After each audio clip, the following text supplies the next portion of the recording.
I'll just begin by saying that I'm Stephen Henry Madoff. I'm the chair of the MA Curatorial practice at the School of Visual Arts, and we've begun this series this year of what we're calling public seminars, where we've asked some significant curators and directors and artists to simply address issues that are public issues relating to their own fascinations, their own practices, and share that with us. So today, I'm very happy to have Dr. Bonaventure Soh Bejeng Ndikung join us from Berlin, who just arrived last night, I guess, from Cameroon, which will be subject of his talk today. And I'll just read a couple of things about Bonaventure as background. I've met him originally as the founder and artistic director of Savvy Contemporary in Berlin.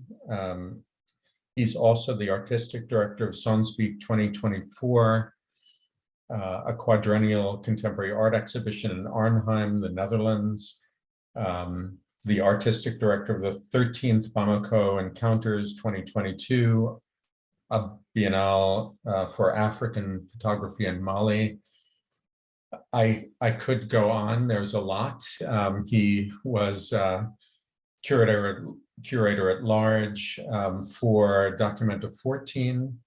And I guess the thing that is most significant going forward is that Bonaventure is going on from Savvy to become the director at Haus der Kulturen der Welt in Berlin in next year, 2023.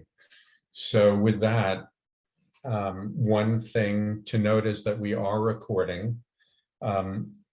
After Bonaventure is done with his presentation, we will open for comments and questions. You can post them in chat.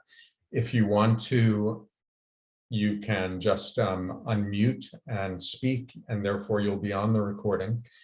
So with that, Bonaventure, thanks so much for doing this today, and please begin. Good afternoon to you. Good evening to those of you on this other side of the Atlantic. Thanks for the invitation, Stephen, and thanks for the preparation, Brian. It is a pleasure to be with you all, and I'm very much looking forward to the conversation. I would like to acknowledge the presence of a few childhood friends that are on board. Professor Jude Fokwang and Mr. Kevin Gangche and a couple of others that will join in the course of the evening. This is a particular, they would hardly join a lecture of mine, but because I'm talking about Lapiro de Mbanga today, it is of particular interest to a lot of us. So I will do some reading. It's not a biographical take on the work of Lapiro de Mbanga, but it's a play on words, a play on language, a possibility of reading world history through the prism of a single artist from Cameroon, and relating his practice as a musician, as a political activist, to other practices around the world. So the reading, I hope, won't take too much time, but most especially, I am looking forward to the conversation after this, questions that might come from you and so on. Anyways, I'll just start. The title of this lecture today is No Make Erreur, or a different now is close enough to exhale on you. And if you permit me, I'll start with 3 epigraphs.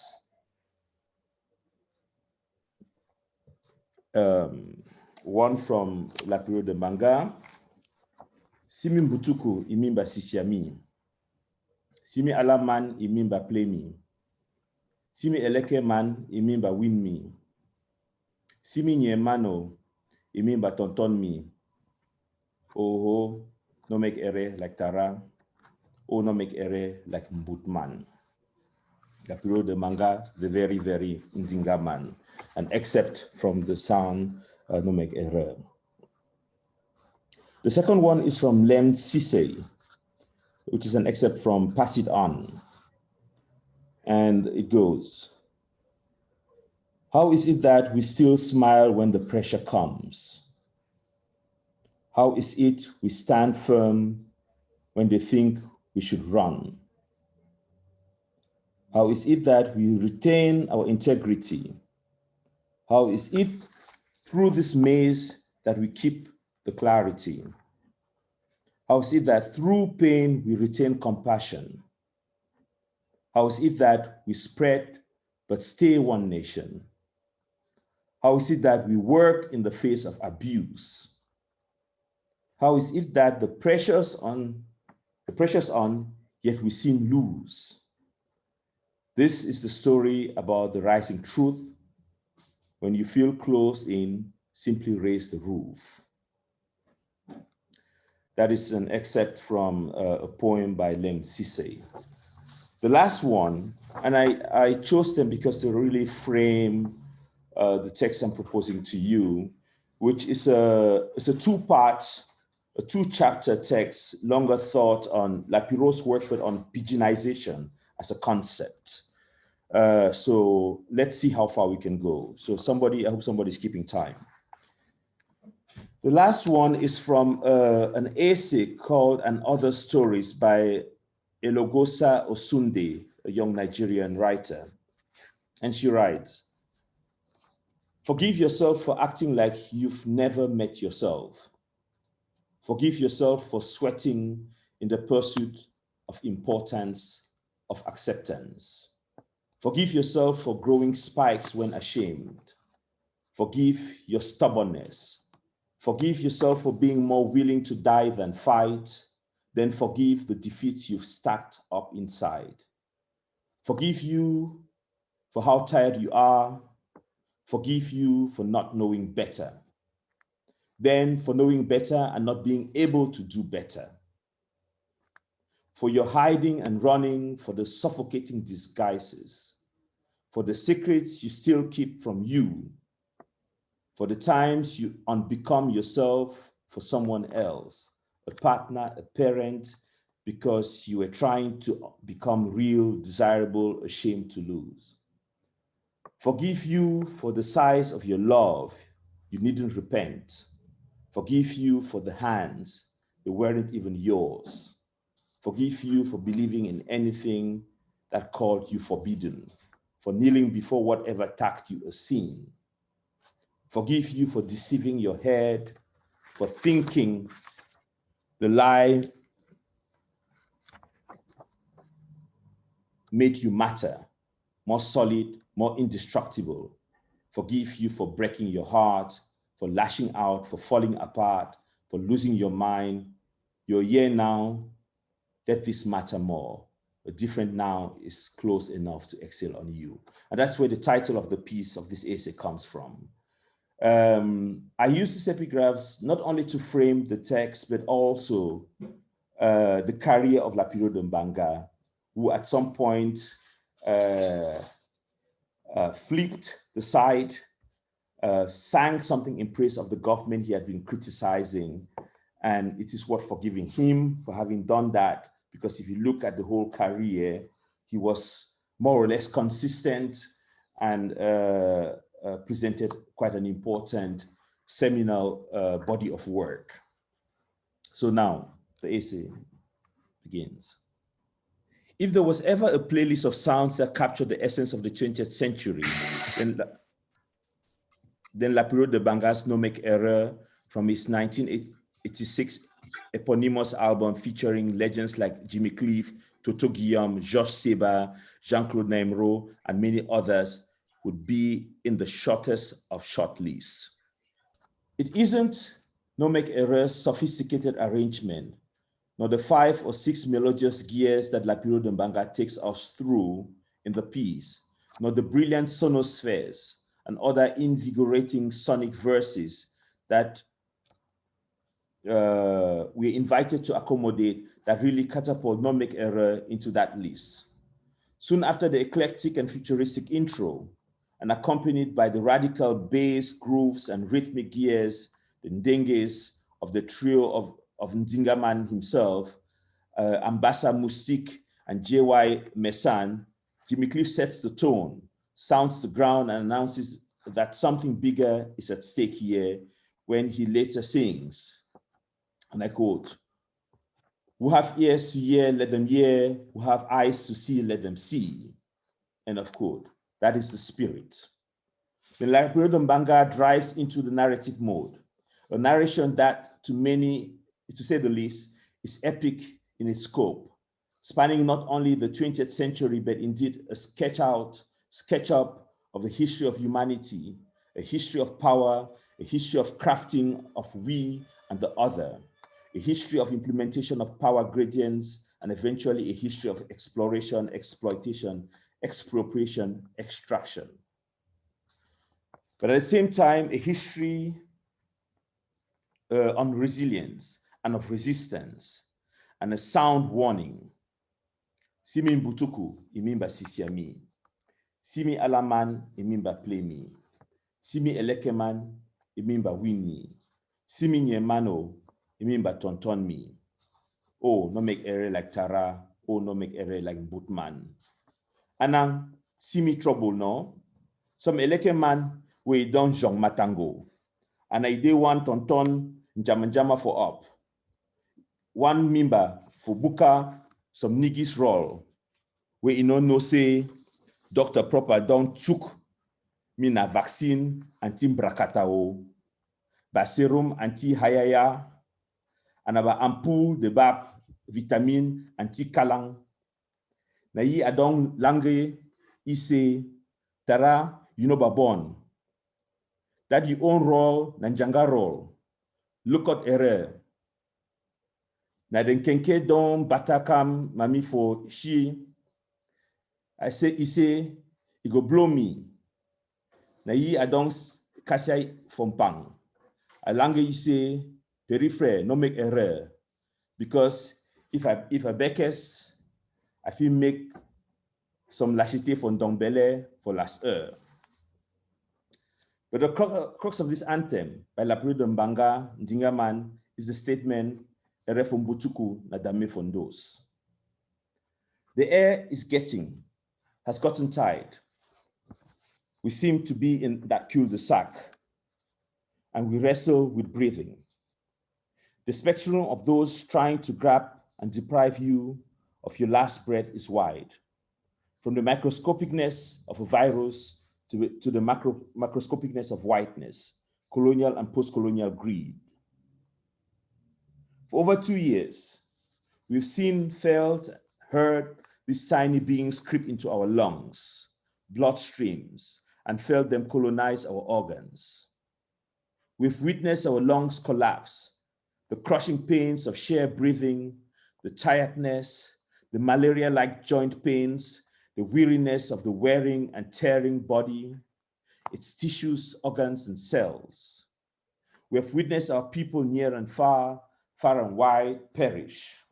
The sheer unpredictability of vulnerability. Who will it get, and how deep will the consequences be? Who survives this? We have seen how some of our brothers and sisters, healthy looking, strong, sporty, whose tongues haven't had the strange displeasures of the encounter with alcohol, succumb to the virus, while others, frail-looking alcoholics who know how to strike the balance between a cigarette in one hand and a beer in the other, have survived the madness with ease. We've seen the economies and social systems crumble, people lose jobs, and those at the front line fall. In the precariousness of the past years, the air we inhale is a potential stray bullet, and a handshake is a potential landmine. It would be rather naive to think of the situation of the world in the past years outside of the dynamics of Ere for Butuku na Dame Fondos. Every species, every being and non-being in this world has its place.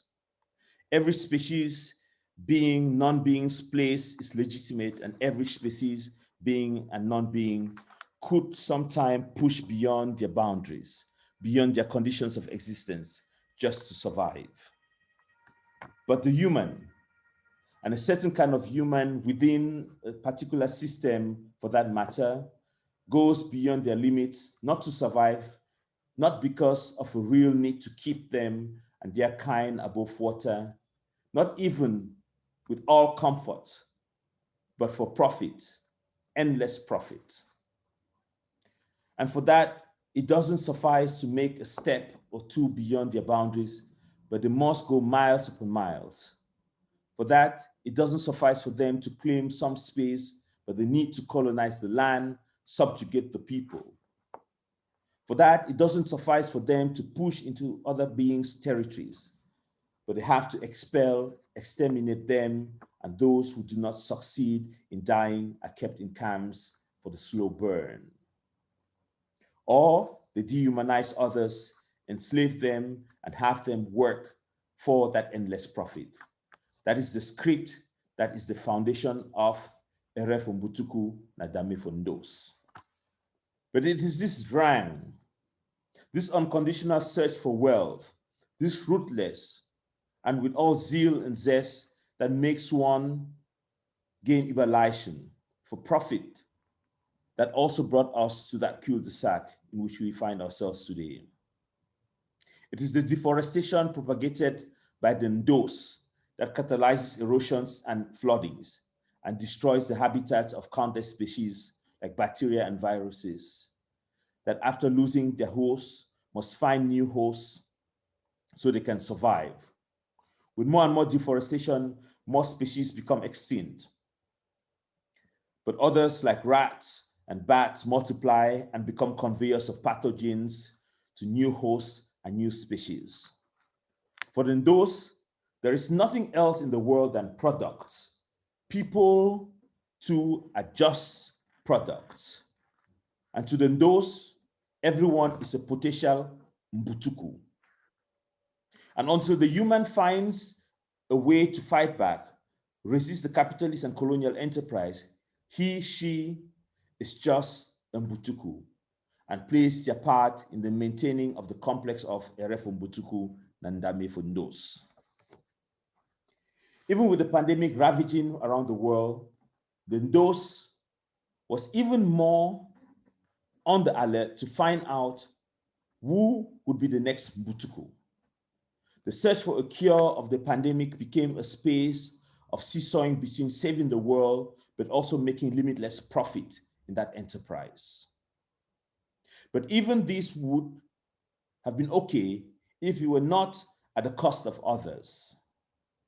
And so when the research for COVID vaccines was at its infant stage, the WHO precautiously set up a scheme together with its member nations to execute and ensure a fair distribution of vaccines around the world.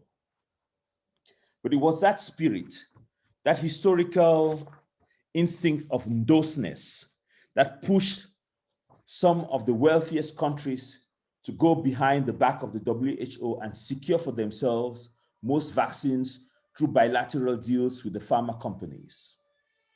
It was also a historical error from Mbutuku from the side of the non-Western countries to believe that these richest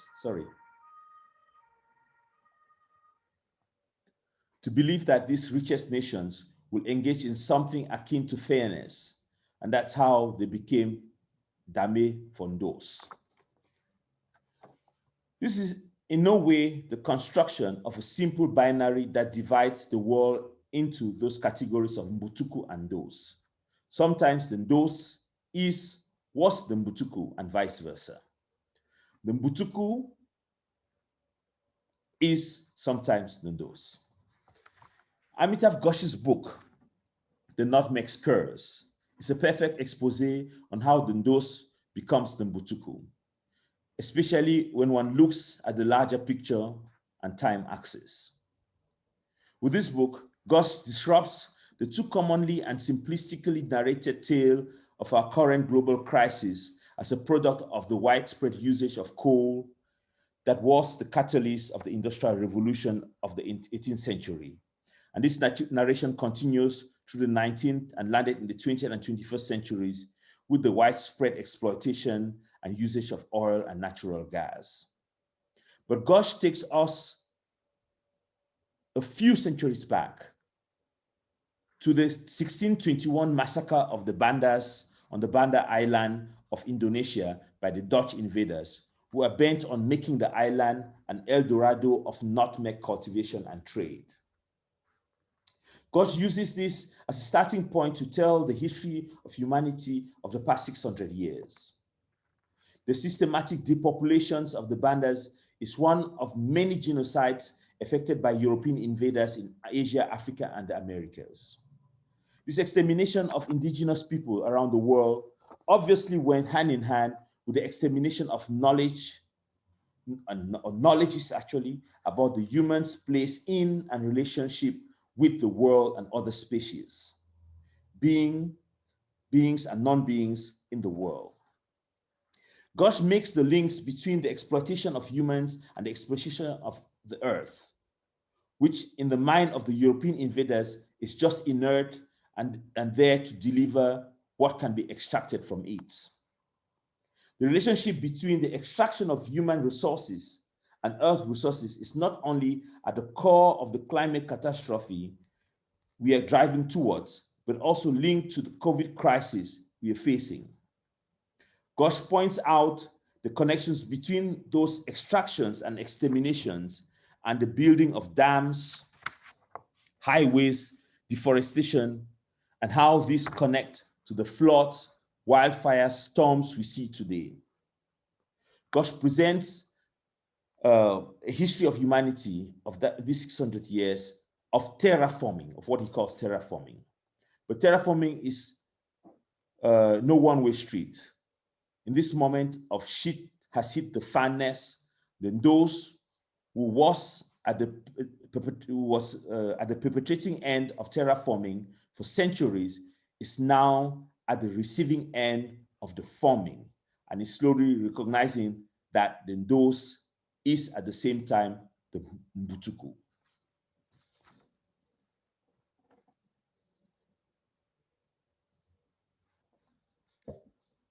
Like Gosh's The Nutmeg Curse, Raoul Peck's 4-part documentary film, Exterminate All the Brutes, is no less epic and tells the history of human's construction and extermination of the other as the history of the past 1,000 years, a history of the enslavement and colonization and the eradication of peoples in the non-West and non-whites by the European invaders. Taking his cue and thus the title from Joseph Conrad's Heart of Darkness and Sven Lindqvist's 1996 eponymous book, Peck uses varying aesthetic tools, excerpts of iconic Hollywood films of the 20th century, archival photographs, animations, illustrations, autobiographical filmic and narrative impositions, and other historical narratives than the dominant ones, to unpack the decrepitude of human relations.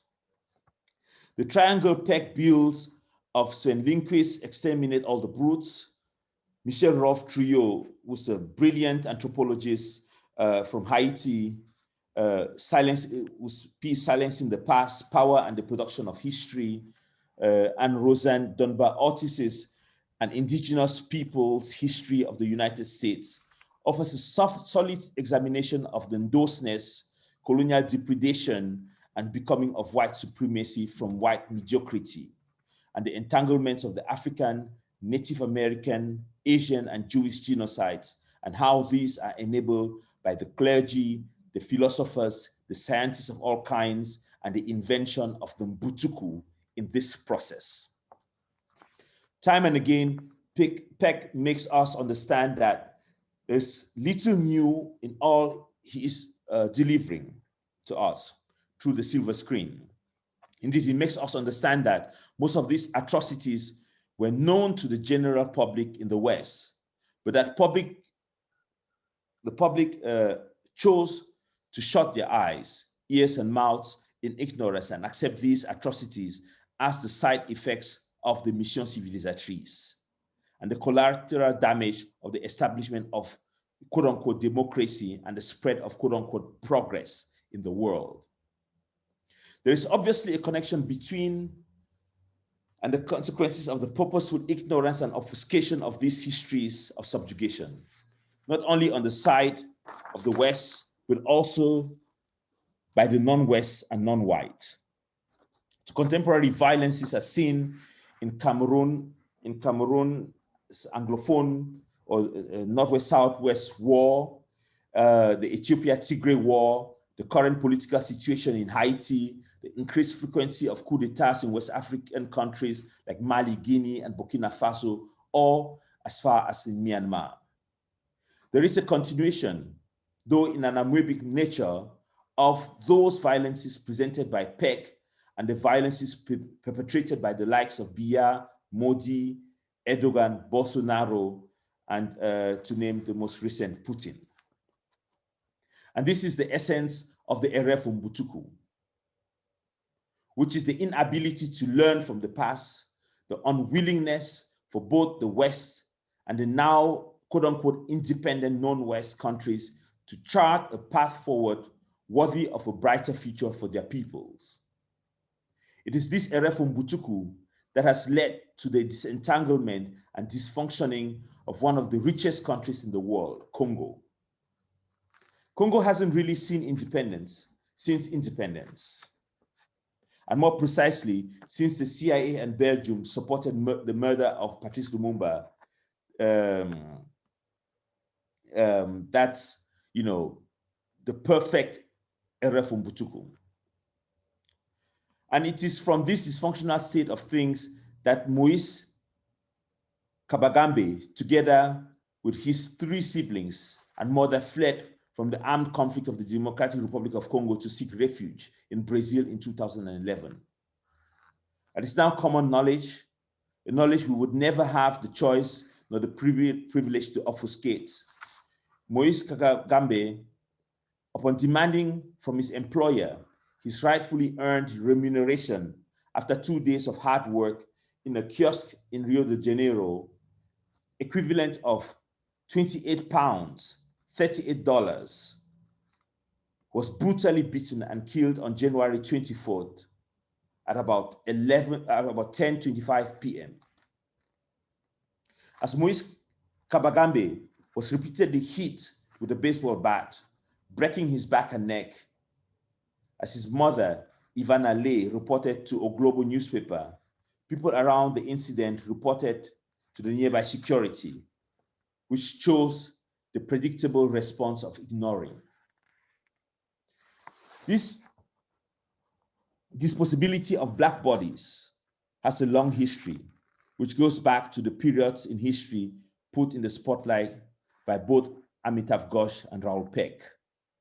And if humans, especially Black, indigenous peoples, and other disenfranchised folks, do not learn to solidarize and build alliances to protect themselves, then the ripples of history will continue to spread further and wider. As Lapiro de Mbanga sang, Erreur from Butuku, na dame fondos. But as Lapiro de Mbanga Ndingaman also points out, with every effort to dehumanize people, with every effort to disenfranchise, there are always islands of resistances. And even when the oppressor thinks that he is done, when he thinks you're on the floor, lifeless, there is still a muscle, a spirit, a hope, a trust, pumping and able to activate that lâcheté for Ndombele, for las heures. Language, the means of communication, consisting of words used in a structured and conventional way and conveyed by speech, writing, and gesture, obviously played an important role in the colonial and post-colonial enterprises. As Gugi Wachiongo pointed out in Decolonizing the Mind, the politics of language in African literature. And as most of us have experienced, language is the space in and through which the colonial intent and mission, colonial philosophies and propaganda are still manifested, celebrated, and propagated. It is for that reason that Ngugi wa Thiong'o, like many of us, were not allowed to use our mother languages in schools, and English, French, Spanish, Portuguese, through European literature, was literally forced down our throats. Thus, language too became an important space of resistance. Pidgin, as used by Lapiro de Mbanga, is not just a culmination of languages, but a fragmentation of existing language, a dismantling and thus banalization of colonial languages to create something new, more expansive, and something more than the sum of its parts. Pidgin is resistance, not only in content, but also in its form and its sonority. As artist Tanka Fonta put it, and I quote, "The frequency of modulation is an important part of the reality of all sentient creatures. Sound is used, as we know, to structure society. For example, hyenas use sounds to construct hierarchical systems with class and position defined by specific frequencies. If we strip all the fanciful words and concentrate just on the sound and the frequencies and what it does to the mind, we come behind the brainwashing process. Our minds record and retain sounds, the ones which create fear, obeying, and all whatnot. So of course, to resist, we have got to invent a language which does not contradict what we see, hear, feel, or sense, which brings us to Lapiro and further back to how our parents who invented Pidgin to counter the enforced colonial constructions, end of quote. To defy structure is to be Pidgin. To flout hierarchies of language in particular and communication in general is to be Pidgin. To leave Pidgin like Ndingaman did is to make knowledge accessible to the masses and advocate for their rights. What Lapiro de Mbanga and his anthem, like some key sounds of Fela Kuti or Abe Lincoln or Celia Cruz or Miriam Makeba or Cesare Evora or Hugh Masekela show us is that art at large is that space in which histories can be told, in which the labor against amnesia and purposeful ignorance, in which the work of companionship, conviviality, communion, allyship, and solidarity can be practiced.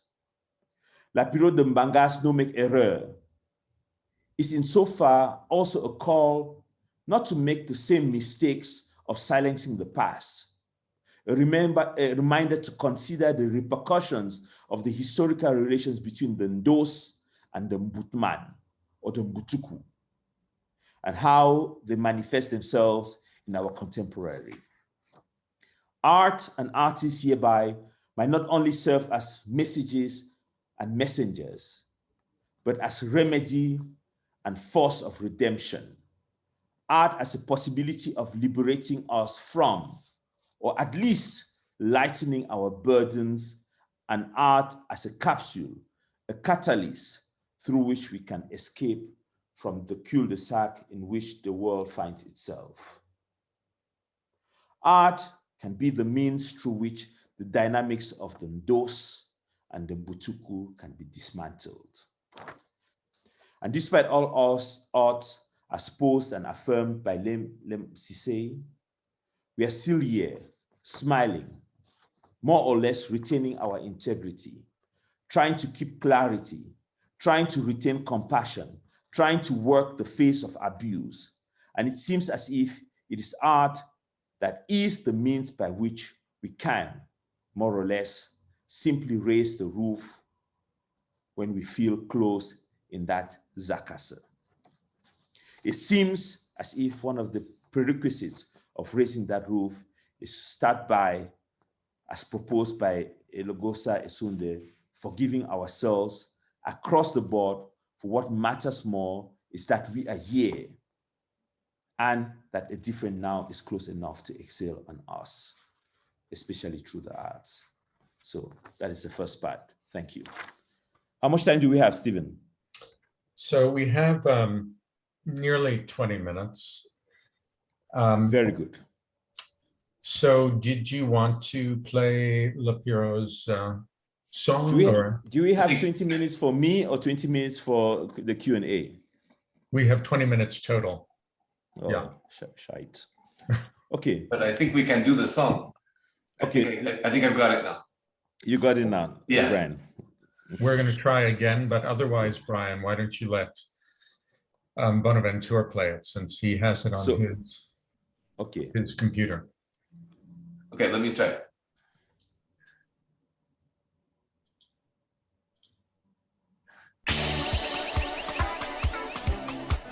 Yo.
Abikatika, adi win bio, a win kote, ana wa di sete na koinsa ma on para.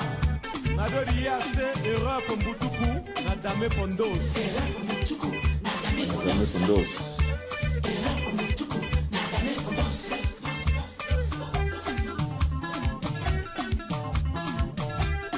Aman sibi trouble non? Someleke mawe non jong matango. Ana ibata mu atom tom ponjama jama for up. Wami ba for bukami some niggas roll. Where you know say Dr. Prosper don't took me ba vaccine anti-bracadao. Ba sérum anti-haya-hayao. Ana ba ampoule buvable vitamine anti-calamo. Na ya dans l'angwa ici, dara you know ba bon. Là you on roll, na janga roll. Luko erreur. Na dem kenge don bata kam di mami for shit. He say go blow me. Mais I don't casse aïe for pan. Alangwa he say, the refrain no make erreur. Because it's a bekes, I pick like some band acheté for don belé pour la sœur.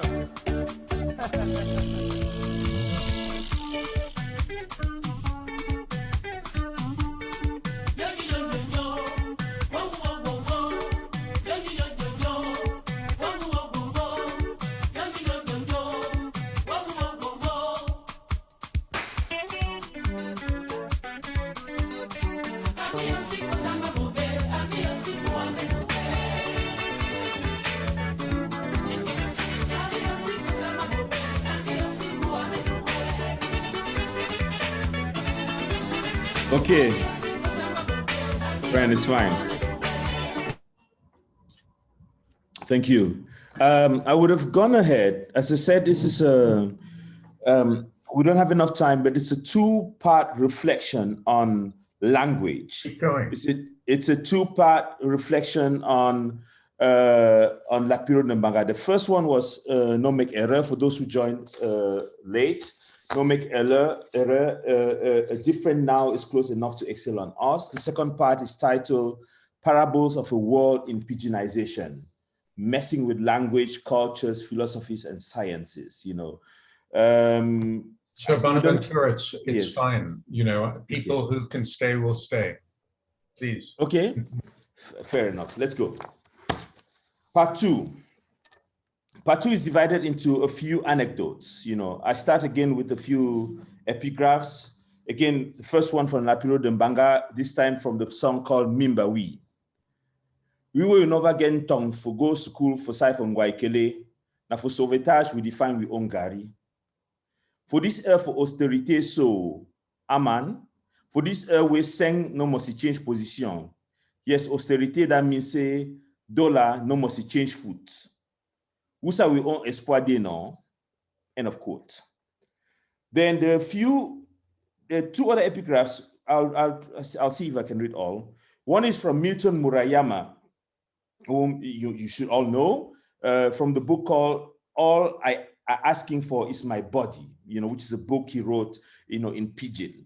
And it says, she was acting too damn holified. Whenever anybody spoke goody good English outside of school, we raised them. You think you hold a year? Maybe you think you shit ice cream, eh? How come you talk through your nose all the time? Lots of them talk nasally to hide the pidgin accent. At the same time, the radio and Hawale newspapers were saying over and over, be American, speak English, pidgin was foreign, end of quote. The third is from the fantastic scholar and filmmaker Trinity Minha, from the book Woman Native Author, in which she writes,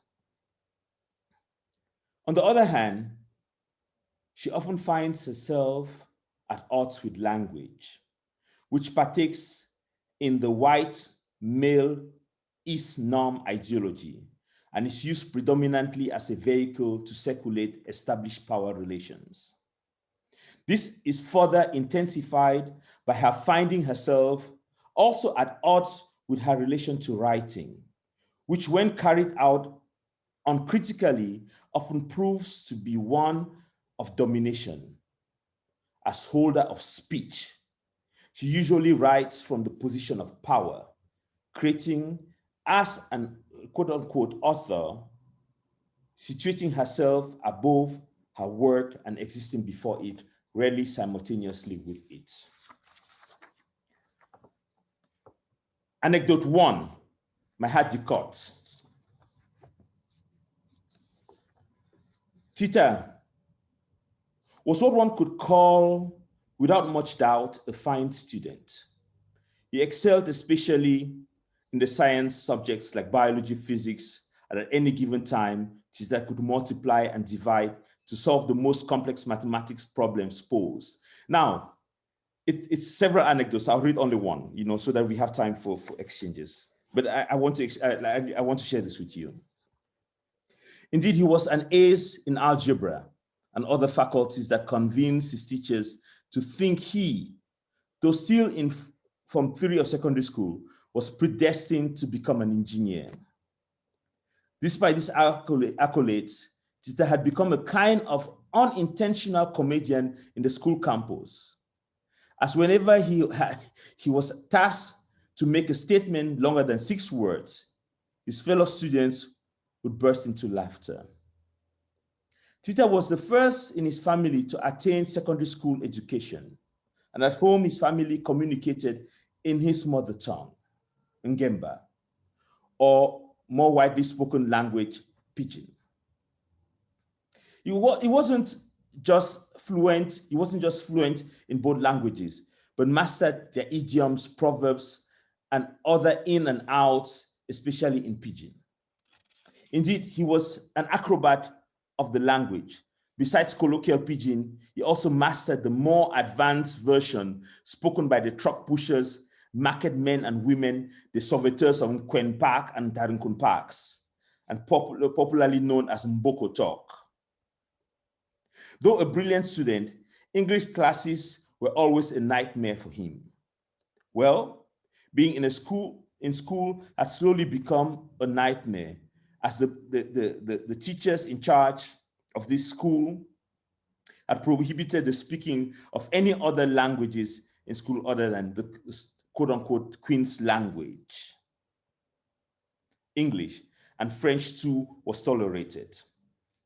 But if one was caught speaking Pidgin or some other in the mind of those rotting in the deep decayed soup of coloniality, quote-unquote primitive languages, a few lashes with a whip, or if you were lucky, a punishment of cutting grass with a blunt machete was awaiting you. A few of my friends, my classmates joining here will relate to what I just said. Tita, otherwise a judicious student, despite investing his best in speaking that Queen's language, was more in a creeping, possessing way, like the addiction you can't let go, often suddenly gripped by the tentacles of the omnipresent Pidgin in his life. Too often in the middle of a sentence, he would say, Seth, no be so, I tell you, you remember, or some other form of punctuation that though spiced his language, but also harvested roaring and humiliating laughters from ruthless other teenagers in school. It is for this reason they christened him Charlemagne. A not so appealing compliment, as the root word chalet meant to blunder, to be faulty, to make mistakes, to be clumsy, braided with the name of Charles the Great, Charlemagne, king of the Franks and Lombards, and the emperor of the Romans. In short, Tita was taunted emperor of the destruction of the Queen's language. But it was Tita's composition for an English class that gained him lasting fame and immortalized his presence in the school. He was an eloquent narrator, and when he spoke or wrote, he could conjure such vivid, such articulate imagery. And so it was with this composition in which he described a frightening situation he had found himself caught up in. And that is how, in the middle of his composition, he exclaimed, "My hat overcuts, but I tied my hat." One could consider this slippage of this magnificent pidgin imagery into English that caused Tita even more chagrin, an unintentional massacring of language, as Tita's English teacher and most chose to do. But soon enough, there was a general consensus that Tita couldn't have done otherwise, as the English language, like many other colonial languages, just wasn't enough in terms of depth and breadth, nor sophistication or nuances to carry Tita's fears, pains, joys, nor other concerns. It was the limit of the language that had prompted him to stretch it, to make it more elastic, more porous, more accommodating. And that is what Pidgin is, or strives to do in communication, essentially. What Pidgin does with its endless agency is a subversion of the colonial languages and indeed other languages from which it is constituted. Pidgin is always more than the sum of its parts, as I said earlier, much faster in its development than the languages from which it feeds, and always much more accommodating. Fundamentally, Pidgin is not a language, but a way of being in the world that could be, for nomenclature's sake, called pigeonization. Pigeonization is a way of being, a philosophy, a practice that constantly engages with and provokes the prefix sub, and has no complex feeling comfortable, has no complex feeling comfortable in that space. Subterranean, subculture, subcurrent, and ultimately subversion. Sub, not as in underneath anything, rather an undermining of power structures, of language hegemonies, of authoritative systems, of institutional hierarchies, of patriarchal heteronormative structures, all of which come from or are spiced with what Anibal Kikano calls the coloniality of power. In B. Caron's and F. Ekbokare's presentation, From Stigma to Coolness, the Emergence of Niger Pidgin, as a 100 million speaker African language, they elaborate on how a hitherto disdained language, Nigerian Pidgin English, NPE, that called upon such physical and mental abuse when used in schools or other structures of power, as was the case in Tita's school, has become ubiquitous in public spheres in Nigeria, spreading its multiple tentacles on radio and TV, in films and music, in advertisement, as well as it's become an all-pervasive presence in private spaces, a lingua franca in a space where millions of people share hundreds of languages. After pointing out how Pidgin has placed its roots deep in culture, business, politics, and beyond, Caron and Ekbokare asked the question as to why Pidgin is still generally ignored and why it still suffers from such misunderstandings and stereotypes. Their obvious answers range from stereotypes in the media, stereotypes around English being a broken language, fit just for kids, illiterates, a language of the primitive, lazy, corrupt, Pidgin as a language of the mentally deficient. One thing all these insults have is that they come from the playbook of the colonial enterprise that sees the cultures and knowledges of the indigenous people as the rudimentary and as rudimentary and primitive, and that of the colonizer as superior and more developed. It is these falsities, told and retold for more than 1,000 years, that pigeonization seeks not only to subvert, but also to lay bare, to expose, to call out.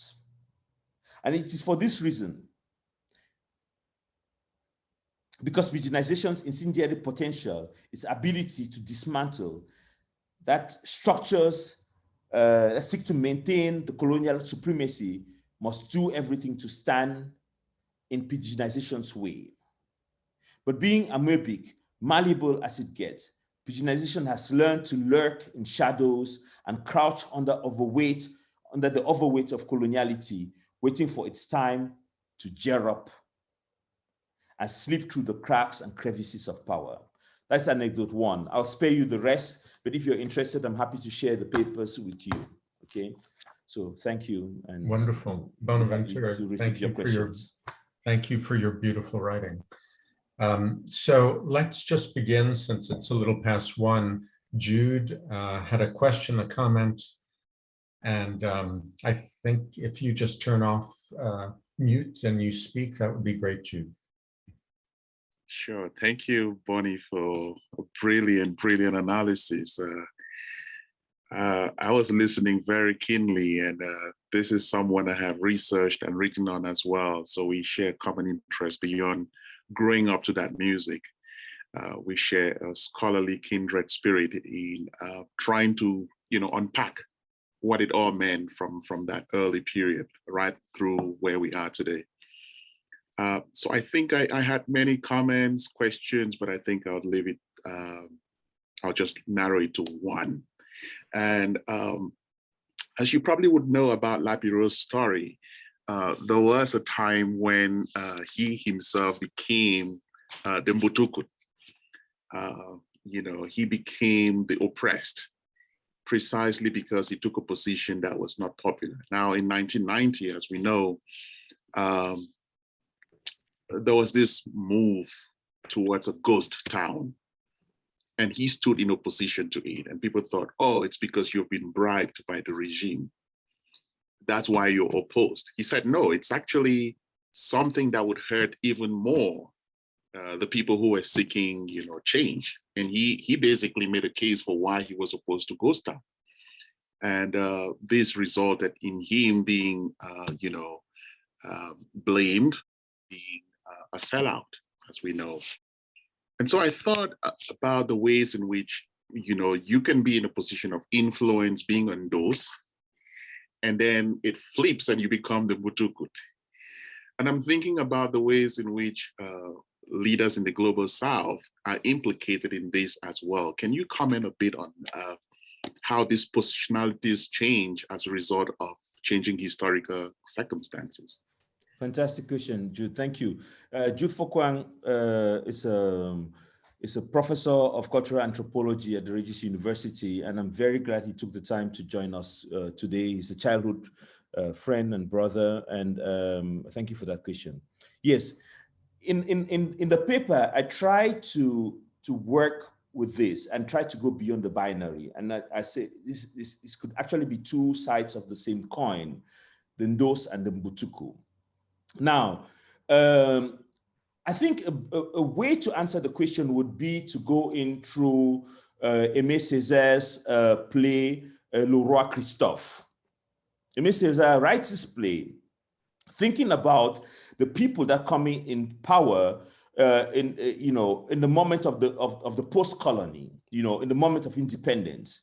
But the thin line between fighting for power and wanting to have power yourself, So it becomes a piece in which the guy comes to power and declares himself king. And this can be seen in several examples from, say, Mobutu or the many others, or Paul Biya in Cameroon. So it's always a thin line of somebody fighting to get something. So it then becomes the Ndos, in that process. So this is it's a very thin line. I try to point that out, and in the particular case of Lapiro de Mbanga, and that is actually why I started with the epigraph from Elogosa. I was thinking about forgiveness. Of course, he had a justification for why he was against the ghost towns and so on and so forth, but he was seen as an incredible betrayal by the people that had supported him and that he had advocated for, and so at that moment there was this crisis because he did actually support the government. He in particular, short moment, he sang in praise of the government, which was something very difficult to understand. But he soon found his grounds. But we're all fallible. We all are able to make mistakes. But that's why I want to look at the larger picture of his practice as an artist from the very beginning until his death or killing, and which is, as I said, more or less consistent as somebody who tries to look at the plight of the poor or the impoverished, actually, not the poor, because nobody is poor. People are made poor. So he tries to stand in the position and point out the structures of deprivation, and how actually the government, because it's actually very brilliant to see, in one piece like Overdone, he sings about the International Monetary Fund and how they function, and the kind of the debts that not only our children will not be able to pay, but our children's but our children's children will not be able to pay, and the choice of language becomes very important there, and the way the language he chose to spread the message, So to come back to your question, I would say that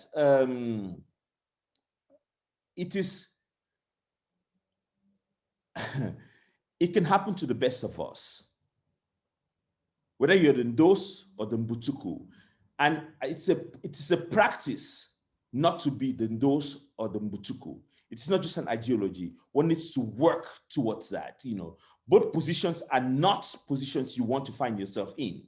You don't want to be the Ndos, but you don't want to be the Mbutuku either.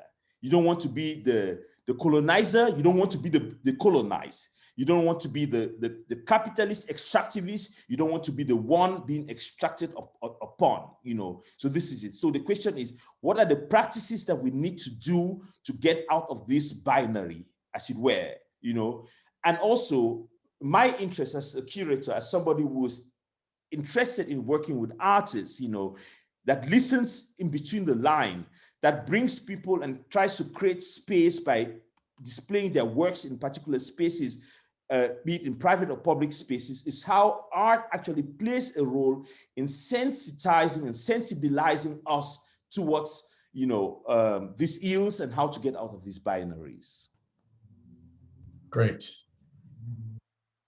So there is a question from Josie. Can you take a look at that in chat, Bonaventure? I'm currently doing research on worldwide violent persecution of Christians and found your statement on art as a catalyst for change inspiring. Can you recommend any artists, institutions, professionals in Africa, especially in Nigeria, that are dealing with this subject?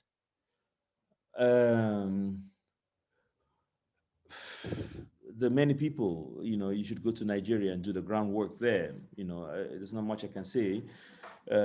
We shouldn't do armchair researches or armchair curating. We should travel, go there, see people, work with them, talk to them. As I said, as Stephen said, I just came from Cameroon from a research trip. One needs to be on the ground to do this work. That said, the persecution of Christians, yeah, we can talk about that, but we should also, in the same breath, talk about all those that have been persecuted by Christians and Christianization in the past 1,000 years, basically. So one of the biggest businesses on the African continent today is the Christian religion. So the question is, how do we find a balance with that, And I think, Christians are still persecuting others, so it would be good to expand the research on the persecution of Christians, if that's your point of entry, but also how Christians persecute others in different places. So, yeah, I have a lot of recommendations, but I think it would be, what we call in Pidgin a cachot for you. So it wouldn't do you any favor. It would be important for you to do the work. Bonaventure, I wanted to just touch on a couple of things. There were so many beautiful thoughts and phrases, But when you said pigeon as a way of being in the world, and that notion of that kind of flexibility and imagination made me think about another word that you used, which was conviviality. And of course, listening to songs, making songs is an act of conviviality. But here's an impossible question for you. How do we effectively mobilize conviviality? One way, of course, you spoke about a little bit is curating, bringing art and bringing thoughts through the art to the public. But can you expand a little bit on this? Stephen, it's not as impossible as you might want to think. It's a question we can actually answer, we can work with. So sound is metaxic. Sound has the potential of contagion. Sound is contagious. Through the sonic and through sonic practices, you can actually gather people together. That's why we go to the clubs, that's why we dance, and so on and so forth. Now, there's something very interesting there too. So everybody's dancing to Lapiro de Mbanga and singing to it. But the most important thing is that he's passing a message. And that message is not only a cognitive one, it's a corporeal one. So you're actually dancing to the message he's passing on to you, right? So if there's no better space of conviviality than that, right? So it's actually what one could call the embodying of a discourse. So dancing to his music is embodying and making, it live in you, And I think that's something I'm interested in. So with every time you go to the club and you listen to Fela Kuti, know that you're also dancing to resistance, right? You're embodying resistance. Same thing with Lapiro de Mbanga. So those spaces of conviviality, as I understand it, are shared spaces, spaces of interaction, of exchange, of communion, which is what just things that are fundamental in what I would call a curatorial practice, a practice of care, a practice of bringing artists together, a practice of sharing, a practice of discourse and debate, of confrontation, which I've been working on in the past 18 years or so. I mean, of course, Levinas, this is what Levinas talks about when he talks about the face. And this idea of the face of opposition is the relation of civic responsibility to one another. Fantastic. Yes, it is Levinas, but it's also my grandfather and my grandmother that call upon you to sit around the fire and they sing kwa le you respond lenkwa, and they tell stories and they eat corn, and groundnuts and so on. So it's Levinas, but it's also those people, in our space of questioning the politics of referencing. We have to say it's good and important to read Levinas and so on, but it's also important to look at those people that do these practices, because it's also in such spaces that we'll find knowledge. Yes, Mukang has a hand up. Mukang, do you want to speak? Mukang, put on your camera. No, different work. You know below. Yeah. But, you want to myself, myself. No, I'm at BB Soh. BB Soh is a brother and a classmate from secondary school. So you may have mentioned it, but I've been coming in and out because of work since it's work time. But but my question was, as you were talking about Lapiro, a song we all dance to, and the whole concept of the dose and the butuku, which is like maybe a prey and a predator kind of situation. I mean, is it possible to ever, I mean, that is life, right? Is it possible to ever live in a state where you don't have a butuku and a dose? And the way I see it is, depending on where you are, you're either in butuku or you're either in dose. And you can be a butuku in one situation, and then you are in dose in another situation, just depending on what is happening at that particular time. Yes. For example, I mean, I'm in butuku to my wife, who is in dose, because whatever she says, I know what happened. So, but to take it to a more serious conversation, you mentioned COVID. That's when I was listening. Yes. And you are right in a way. The powerful nations like the US, Russia, China, whatever, they have their vaccine, and the idea was to share it to the rest of the world. And obviously it wasn't done equally. But so you can say the politicians are the those because they're taking advantage of the Mbutukus, who are the less privileged countries. But the politicians in themselves are also Mbutukus to their population, because if I'm a politician today, and let's say I'm Biden, I'm a leader of the US, obviously I'm a Mbutuku to my constituents, because I want to be voted again. So I have no choice but to lean and give my people the vaccines. I will do the same thing, for example, if I was in Bamenda and I had the vaccine, I'll give it to my country people in Tenefo before I give it to the rest of the world. Because if I don't, they'll look at me and be like, what is this man doing? Okay. You have a vaccine and you are sharing it and we are dying. Okay, beautiful. So I guess my question is, can you ever have this state of utopia where there's no Mbutuku or those? I think. Okay. I think you always have to have it. No, that's a very good question. Now, that's a beautiful thing, because I think the whole presentation was about this, about the shifting states, state of Mbutukuness and the state of Ndosness, definitely. But I think we have to strive towards a world in which a world in which we live that is not just made up of exploiters and exploited. I think that's very important. And let me zoom into your example. Now, it is true to think of your people first, but as a medical doctor, Mukong, you know that it is actually very stupid, because if you do not do a broadband vaccination, what you actually enable is a mutation. And now I'm taking the heart of a biotechnologist, is that you create mutation mechanisms within the virus itself, and actually the virus spreads, more and infects others and comes back to you because you were short-sighted. So in that sense, you think you're endorsed, but you're just a Mbutuku. So now, if we get beyond the binary of the Mbutuku and the endorsedness, we could actually live in a more, how can I put it? A more just world, a more convivial world, a more, a world in solidarity, where you know that to be able to tackle the virus, you need to spread that vaccine to everybody. That should be actually the main cause.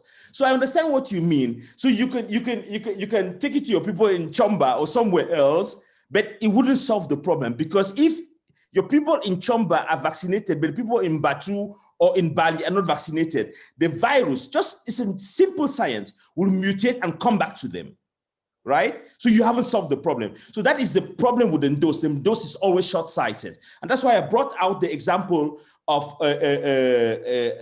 Raoul Peck, and Amitav Ghosh, in these two pieces. In the film of Raoul Peck, Exterminate All the Brutes, and in the book of Amitav Ghosh, The Nutmeg's Curse, which talks where the history of the past 600 years is recounted, and all the ills that have been done by the colonialists somewhere in the world are slowly coming back to them, So the whole talk of the Anthropocene, is actually that.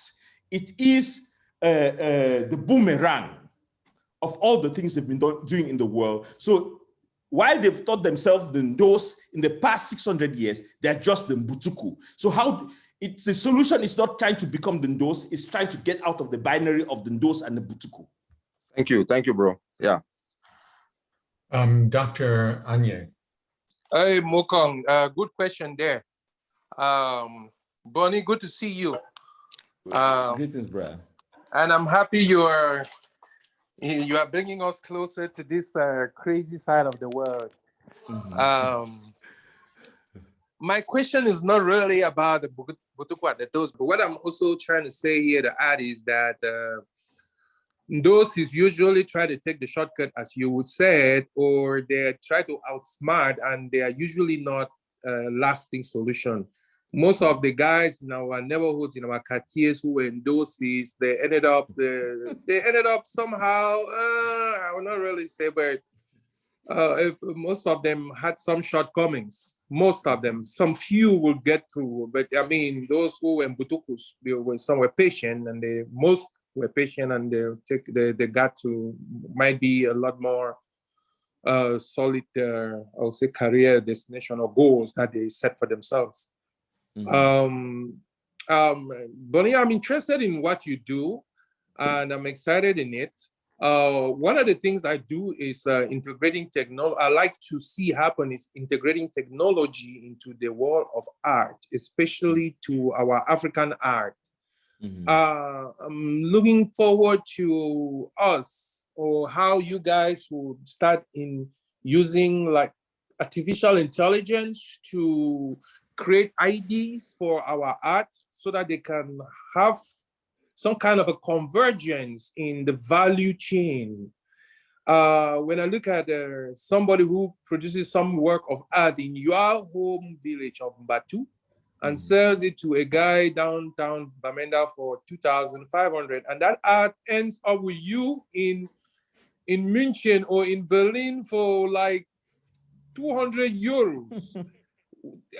I mean, I'm looking at, okay, the guy there, and Batu really did not get any value out of this. But by the time that art was identified to, or given an ID off of Batu through some type of a technological registration or identification, in which you can trace it owing way back to that guy, because right now we cannot, as it's sitting on your cupboard there in Berlin, we really cannot trace it back to that guy. He definitely really has nothing or any control or any benefit again from it. But which we do have pictures and arts that are sitting on people's walls or in some website, and the authors make money for it forever. So I would like to see us work on using some AI platforms to really give some kind of more value to our art in back home, and that's really what I'm trying to talk about. I don't know how you can give me more light on that. Thank you. No, thanks very much for your question or comment, which I understand on different levels. One, there are people working on that already. So if you look at the work of somebody like Emeka Ogbo, who's been working more recently on a kind of an artificial intelligence archive of the artworks that were stolen, seized, or taken under some dubious conditions from the African continent in ethnographic museums in the West. You know, he's a Nigerian artist known very much for his sonic practice, but he's been working on that for several years now, you know, trying to find, to create a digital space, you know, which would be a kind of a mapping of this. Because one of the biggest problems we have is that people don't even know, at least in my case, you might know that I took it from Batu and it passed through Bamenda and came to Berlin.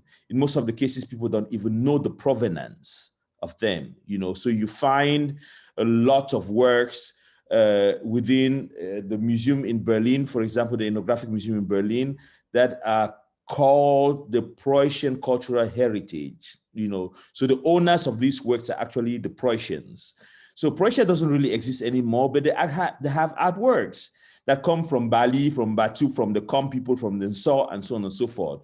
So I applaud that. And if you're interested in that, we can talk about it. The second thing is, more and more people are doing that. They have enough artists, especially the younger generation of people, that have their works online, that map who buys the work and where the works go to. Now, there's a bigger problem in that, and this takes us to the art market, which becomes more complicated, because if you're not in a position of power, when you sell your work, you cannot really place the conditions under which the work is displayed and how and where it goes to. So you're almost always in the losing end, you know. So somebody who comes and pays 250,000 doesn't francs CFA, not euros, doesn't, you know, really have a responsibility to give anything to you. But if you're in a position of power and you know your position, you could actually negotiate a better deal.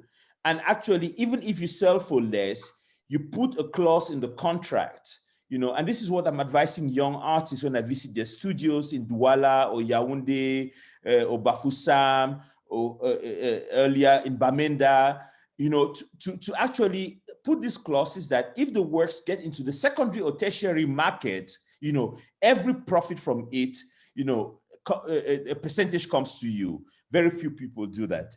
We know this very much from the music industry. You know, that's why Prince wrote Slave on His Face, you know, the kind of exploitation in the industry. And that is the problem of Ndos and when the artist becomes the Mbutuku. But we have to find ways of getting out of that, you know.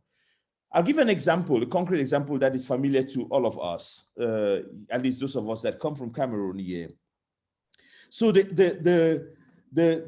deity, the Afo Akom, when he was stolen or taken from the Kom people in the late 60s, 68, 69, nobody really knows, and was found in the Hood Museum in 1974, and which was lent to the Hood Museum in the US by a gallery from New York. The price tag on it was $30,000 or $40,000. Don't pin me down on that. I don't know the exact figures. But the guy who owned the piece said he had bought it from somebody who bought it from Cameroon for $100. So which goes really in line with what you're saying. In the space of 5 years or 6 years, the value had gotten from $100, if it was bought at all, to $30,000 or $40,000. And this is a problem. And there's a very important speech that was done by the cultural attaché of Cameroon to the US at the time, in which he said, the Afo Akom doesn't have a value. You cannot put a monetary value on it, you know, so it has to be sent back to Cameroon. But the person who was the owner of it at the time wasn't prepared to send it back just like that, you know. And guess what? The state of Cameroon wasn't interested in paying $40,000 for a piece of wood. So there was a kind of a coup de coeur that was done at the time, different people to raise the money and send it back to Cameroon. And if you remember well, when we were in primary school, there were stories going around that the Afo Akom had walked on the Atlantic and come back to the country. It was a very powerful image, you know, that was created in my mind, you know, and found its place. And when it came back, there was a ceremony that was done in Montfebe, and the people that were there said that the piece of wood, this deity cried. They could see tears coming down its eyes. So listening to this as a kid, it was a very special thing to me, you know. So that monetary value is one thing, but the social value, the spiritual value, and so on are even more important. The value of that being as a bearing in the society is more important to me, you know. So I agree with you. We have to find ways of finding technologies, you know, to map the movement of some art, objects, artifacts that come from the continent. But to conclude, I am somebody very interested in artificial intelligence. I know it comes with its own faults, and there are not few. There are actually quite many. So let's find the balance through there, which is the same finding of balance between the Ndos and the Mbutuku. Great. I think since we're at There's one more question here, let's have, yes, Dr. Can I just add something to what you said, Bonnie, please? I will say you said it really right and perfect, right? But one of the key things now that I will add there is also using this technology for authenticity. Because now a lot of times, you know, our art comes from somewhere and it is saying something of our history. And now we have people who will create, I would say, images of it, and then they're carrying it, but then there is an original piece of art which is sitting at some place, like in the Palace of Batu, which should never move. But now we can create a replica and carry it around. But now, if we have that technology which holds to the authenticity of particular art, and let other ones like have an identity of that originality. Yeah, that's it. Okay, I hear you very well. It's an important question, but I am very careful with questions of authenticity. I think Jude could say more about this. There's hardly any authentic culture. You know, we all borrow from each other. You know, that original piece in the palace is also influenced by some other piece. So I hear you I hear you very well about that. I just came back from Banjul in the west of Cameroon. I spent several days there. We went to the Banjul Museum. We saw a lot of artifacts, objects, subjects that were presented in the museum. Most of them are actually out in European museums, but some are there. And now it's very interesting to understand that the people that created Banjul are actually, okay, the person behind Banjul it's a break off of a family, you know, a brother leaving his family because he couldn't become the king and creating a new kingdom, okay, taking 8 people with him. So he takes with him also the culture from there. So there is, as much as we can, the Banjul people, for example, can talk about originality and authenticity and so on and so forth, but they're also just part of a larger whole, and that larger whole is humanity. We're all connected, you know. So I hear what you're saying, and how we need to trace back things to the palaces and to the core of it. But cultures evolve, new things come, we learn from each other, you know, things influence our cultures and we grow with that, you know. So while I see the need to come to that, I also see the need for us to be careful, you know, with these issues of authenticity, because it is also at the core of a lot of problems in the world. We are all connected, you know. As I think Maya Angelou said that we are more alike than we are different, my friend. We are more alike than we are different. Dr. Dita. Bonaventure, thank you so much for this brilliant presentation. As the other speakers have commented, I think I've known you for a very long time. I've followed your works very closely, and thank you so much for what you do. Regarding the presentation that you made today, I am sure Lapiro de Mbanga is probably turning in his grave today, is wondering how far the work that he probably did, not thinking it was ever going to break any grounds, how far it has gone.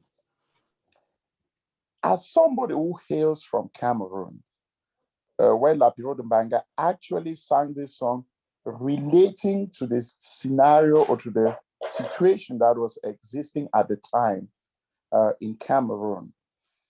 When you look back today and see what we are dealing with in terms of the political quagmire in which the country is drowning, this work that you have done and presented today, have you looked into ways by which you can actually do this kind of presentation, interpret the work of artists, people who actually sang related to the situation on the ground, in how you can affect change, whether it's politically, even if it's even in the circles of academia, how this works, which in our days merely represented rhythms to which we dance, have today been interpreted in such a sophisticated way to bring out a wonderful message, which I think can actually influence and bring a lot of change, and perhaps alter the course on which Cameroon is. Do you have any comments or anything? Thank you. related Thank you so much. Thank to you so that? much. Thank you so much, Dita. Thank you. And a very important question again. Now, so guys, I'm really happy all these guys are here with us. You know, as you can see, I went to a boys' school. So thank you guys for joining this. It's fascinating. We roll together, and I'm extremely touched by the fact that these are all very busy people, medical doctors, professors around the world that have chosen to join this, and I feel very touched by it. Now, the two things to say there.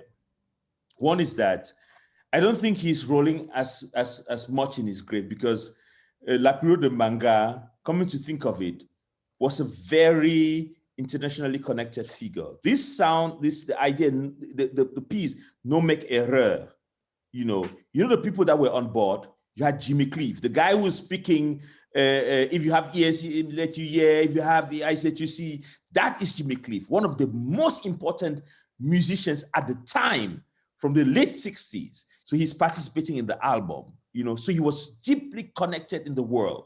The second person, of course, you have George Seba, who was a Cameroonian, but you also had, Jean-Claude Naimro. Jean-Claude Naimro was one of the founders of Kassav, which was a movement, a collective that was founded in 1978, in the French Antilles, in the Caribbeans, so so at that moment, it's already connected to the war.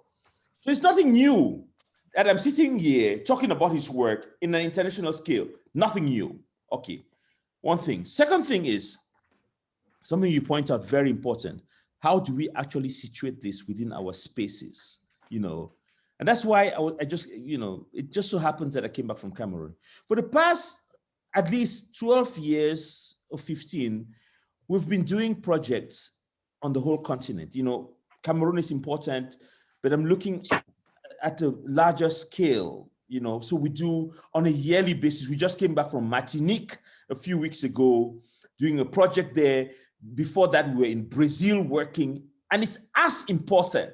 It's as important, working on the legacy of Abdias do Nascimento, was a fundamental thinker of Black Brazil, of Afro-Brazilians, who was the founder of the National Theater, in the Black National Theater in 1944. So all these things are connected. But since you're asking about Cameroon, what do we do there? With this little means we have, we engage ourselves in projects. We just came back, as I said, we came back from Banjul, where we had a big project there. And actually the title of the project was The Thing Where You Do Cacao, Na You Do Cafe, also from Lapiro de Mbanga, So we had a bus carrying 30 people from Bamenda, 30 people from Chang, people from Yaoundé, from Douala, and so on, coming together to meet Imagine, just because we couldn't do it in Bamenda. The circumstances there, a place that has been in war for the past 5 years. If we could, we would do it there. But to make it a bit more transparent, we've been working on a library, in Bamenda. You know as well as I do that it's a place of very inquisitive people, that has been let down by the state. But I am not in the business of sitting there and lamenting and waiting for the state to do something. We have to do our part. So what we've been doing in the past years is collecting books, to put up a library. And as soon as we can, we will set up a library there. And people are working on the ground. We're supporting several photography projects happening on the ground. We're documenting. So the question is, who's going to document, who's going to be the witness of the war? We've had people on the ground documenting, sound bites, photographs of what is happening on the ground. And we're putting them in an archive, which will be important for the next generations. We can only do as much as we can do, as scholars, as artists. There's much more. We all have to participate in this. I don't know if it answers your question, but just to say that we are on the ground as well. We actually went in 2017 to look for the possibility to set up a savvy contemporary in Cameroon, in Bamenda, and then the war came up and we couldn't continue doing it.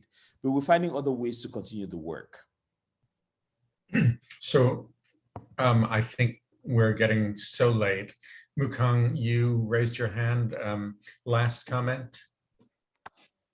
Yeah, it's a quick one because I know, thanks again, Bibi. So I know I think you talked about Pidgin as a language and during the end of your topic, I was just interested in picking your brain. What do you think about, because people always talk about this, but it's never done, about formalizing a language like Pidgin and making it a formal language? Mukong, that's a very important question. In the first edition of the Abia magazine in 1963, Professor Lantum writes an article of Pidgin as an option, you know, as a national language. Nobody took it seriously. That's it. So maybe it's for our generation to do that, you know, just like the people in, you know, I saw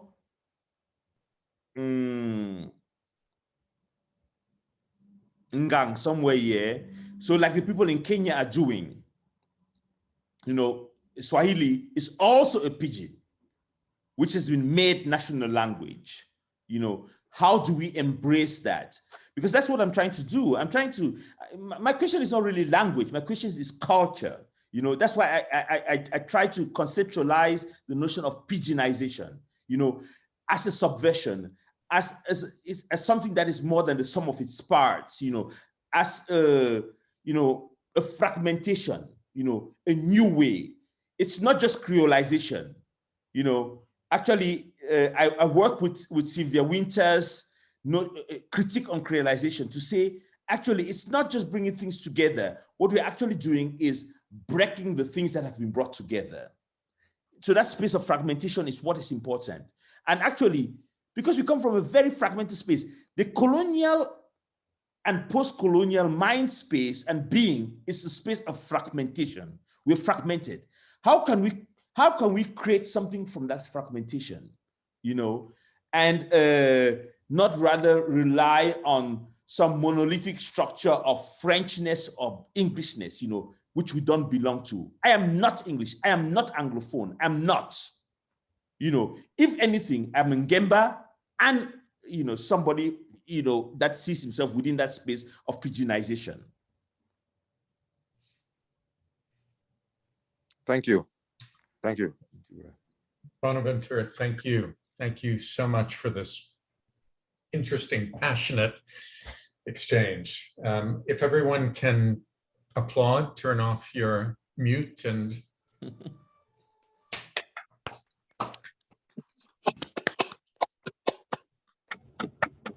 okay, thanks. Thank you. And I look forward to seeing you, Bonaventure. Have a good day. Bye.